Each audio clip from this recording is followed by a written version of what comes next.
దీర్ఘకాలంగా అపరిష్కృతంగా ఉన్న రెవెన్యూ సంబంధిత సమస్యల పరిష్కారం కోసం డిసెంబర్ 6 నుండి జనవరి 8వ తేదీ వరకు రెవెన్యూ సదస్సులను రాష్ట్ర వ్యాప్తంగా ప్రతిష్టాత్మకంగా నిర్వహిస్తోందని, గ్రామాల్లో ప్రజలు ఈ కార్యక్రమాన్ని సద్వినియోగం చేసుకోవాలని తిరుపతి జిల్లా collector doctor S Venkateshwar, MLA Nelavala Vijayasri సంయుక్తంగా పేర్కొన్నారు.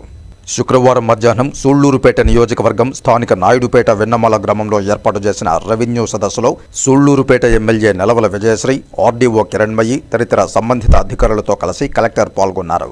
ఈ సందర్భంగా కలెక్టర్ మాట్లాడుతూ, జిల్లాలోని అన్ని రెవెన్యూ గ్రామాల్లో డిసెంబర్ 6వ తేదీ నుండి వచ్చే నెల జనవరి 8వ తేదీ వరకు 33 రోజుల పాటు రెవెన్యూ సదస్సులు నిర్వహిస్తున్నామని, మనం గమనిస్తే ముఖ్యమంత్రి, ఉప ముఖ్యమంత్రి, మంత్రులు పీజీఆర్ఎస్ నిర్వహణలో, అలాగే కలెక్టర్ నిర్వహించే పీజీఆర్ఎస్ ఫిర్యాదులు అన్నింటినీ పరిశీలిస్తే సుమారు 70% రెవెన్యూ సమస్యలు ఉన్నాయని, ముఖ్యమంత్రి వాటి పరిష్కారం కోసం రెవెన్యూ సదస్సులకు శ్రీకారం చుట్టారని, సక్రమంగా నిర్వహించి సమస్యల పరిష్కారానికి చర్యలు తీసుకోవాలని అధికారులకు సూచించారు.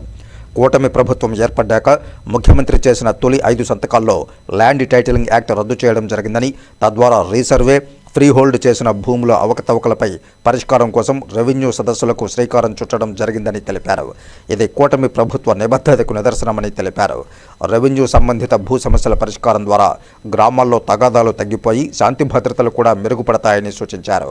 గ్రామాల్లోని ప్రజలకు సంబంధించిన భూ సంబంధిత మరియు ఇతర రెవెన్యూ సంబంధిత సమస్యలపై రెవెన్యూ సదస్సుల్లో అర్జీలు వస్తున్నాయని, వాటి పరిష్కారం కోసం ఈ రెవెన్యూ సదస్సుల నిర్వహణ అని, రెవెన్యూ యంత్రాంగం ప్రజల ముంగిటకు వచ్చి వారి సమస్యల పరిష్కారానికి చర్యలు తీసుకోవడం జరుగుతోందని ప్రజలు సద్వినియోగం చేసుకోవాలని తెలిపారు. ఆర్డీఓ, తహసీల్దార్ తదితర రెవెన్యూ అధికారులు గ్రామంలోని ప్రజలకు సంబంధించిన రెవెన్యూ సంబంధిత భూములకు సంబంధించిన కుల ధృవీకరణ, ఆదాయ ధృవీకరణ, సర్వే, మ్యూటేషన్ తదితర సమస్యలుంటే వారి గ్రామంలో రెవెన్యూ సదస్సు నిర్వహించిన రోజు అర్జీలు స్వీకరించి పరిష్కారం అప్పటికప్పుడే పరిష్కారమైతే చూపాలని, లేని పక్షంలో 45 రోజుల్లో నిర్దేశిత గడువులోపు పరిష్కరించాలని తెలిపారు.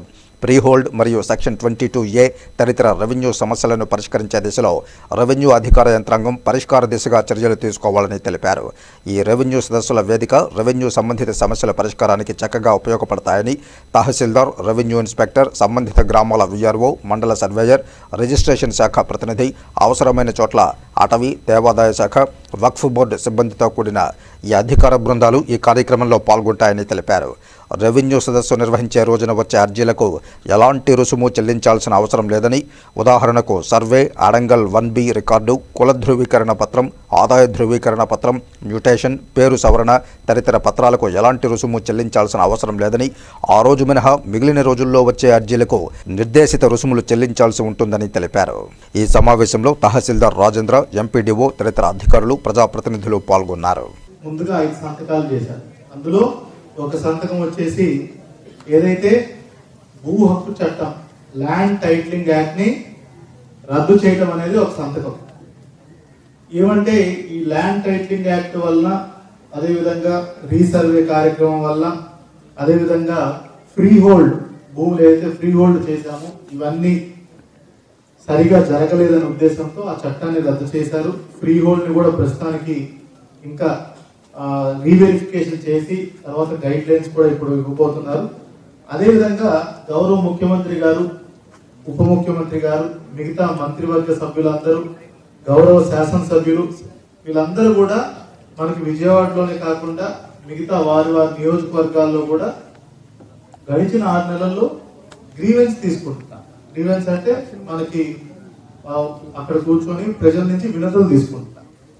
అందులో చూసుకుంటే సుమారుగా 65 నుంచి 70% సుమారుగా, అంటే ఒక్కొక్క జిల్లాలో ఒకలా ఉంది. మన జిల్లాలో అయితే 70% అన్ని కూడా రెవెన్యూకి సంబంధించిన విషయాలే.